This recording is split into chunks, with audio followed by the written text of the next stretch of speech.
Okay, so in the last video we were looking at this concept of assigning oxidation numbers, but we still really haven't talked about like what oxidation reduction means. We mentioned that it's a reaction that involves a transfer of electrons. Well, now we can get a little more specific into how those electrons are transferred. When you look at a reaction, often the first thing you're going to do is assign the oxidation numbers to all atoms. So here's this synthesis of sodium chloride, where we said if you have elements, anything that's in their pure elemental form, like solid sodium, chlorine, diatomic gas, the oxidation number is 0.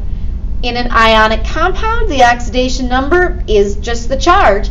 Sodium +1, chlorine -1. Piece of cake. So we know this example. We know that sodium is the electron donor. Sodium has 1 valence electron. He's going to lose it. Chlorine is the electron acceptor with 7 valence. He wants to gain 1 more. Oxidation involves losing electrons. And so I always remember, there's 2 hints down here. I'm an oil rig kind of gal. You may be a Leo says girl, but I'm like super obsessed with the oil rig thing. Oil rig. Oxidation involves losing. Oxidation involves losing electrons. Okay, so often they're going to ask us what element is oxidized. So we kind of look at what's going on with the oxidation numbers. Now sometimes I look at it as an increase in oxidation number, that the oxidation number becomes more positive. So sodium in this case goes from a 0 to a +1. That's an increase in oxidation number. But instead, I like to think about it more as oxidation involves losing electrons. If you lose electrons, but you don't mess with the protons in the nucleus, your charge becomes more positive. So in this case, sodium is oxidized. The rig in oil rig. Reduction involves gaining electrons. If you gain electrons, your charge becomes more negative. So I kind of think of it in that way. But some people will say, if it's reduced, then there's a decrease in oxidation number. Or in other words, it becomes more negative. You could think about it in that light too. But I usually just think about it as an electron transfer. Oxidation involves losing electrons. If you've lost electrons, you become more positive. Reduction involves gaining. If you've gained electrons, the charge becomes more negative. So let's look at a couple of these. Okay, so here's often what they'll ask us for. Identify the oxidation number or the oxidation state of all atoms or elements in the reaction. And then identify the element oxidized and the element reduced. Okay, so let's get these oxidation numbers down. This is kind of a good review. CH4, methane. Hydrogen is a gimme.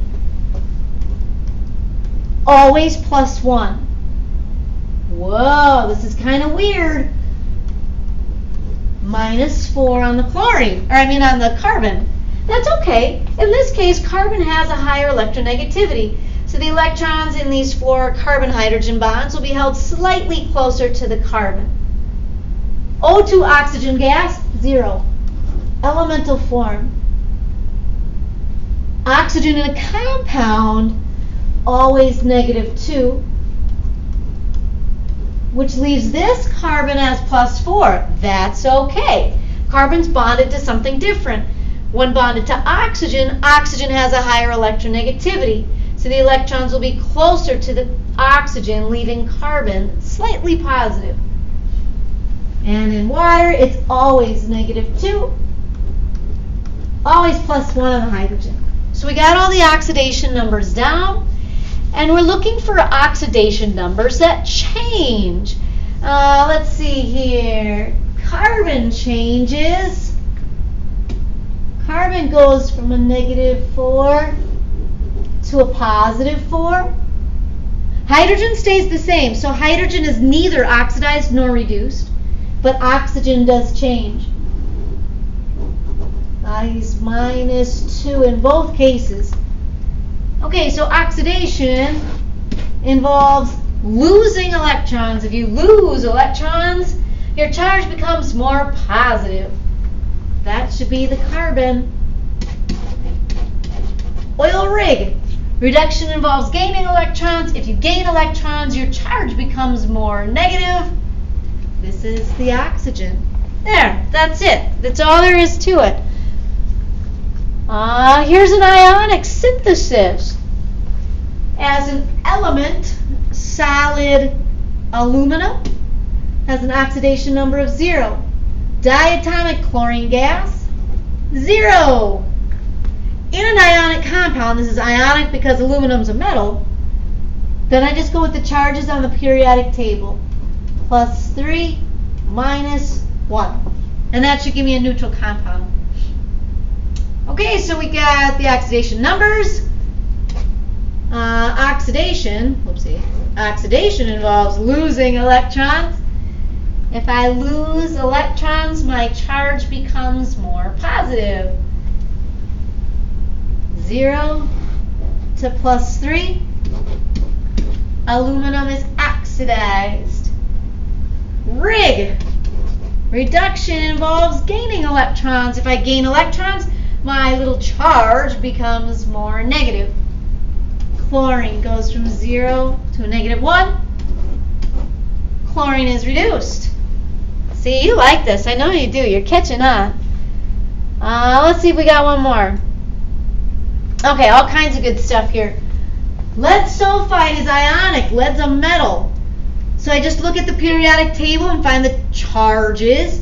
Now lead is a transition metal, so I'm going to start with the sulfur. In an ionic compound, sulfur is -2. So the lead is +2. O2 oxygen gas. That's its elemental form. That one's a 0. Lead oxide. The oxygen's -2. So the lead is +2. And sulfur dioxide, covalent compound, 2 nonmetals. So I'm going to go -2 on the oxygen, because oxygen's always -2, which means the sulfur, this might bother you. I'm going to say +4. I get it. That's not what I would normally think of as a charge on sulfur. But this is a little bit different. This is just kind of indicating how the electrons are being held in this bond. They'll be held closer to the oxygen. All right, so let's see what we got here. Lead is +2 on both sides. Lead is neither oxidized nor reduced. Sulfur changes. -2 to +4. And the oxygen changes. 0. And in both cases, he's -2 on the other side. Oil. Oxidation involves losing electrons. If I lose electrons, my charge becomes more positive. That's the sulfur. Reduction involves gaining electrons to become more negative. That should be the oxygen. So again, assigning these oxidation numbers eventually becomes pretty easy. You'll go through that really quick. At first it seems like a lot of rules, but you'll kind of get the common elements, fluorine and oxygen and hydrogen. And from there, everything else kind of falls into place.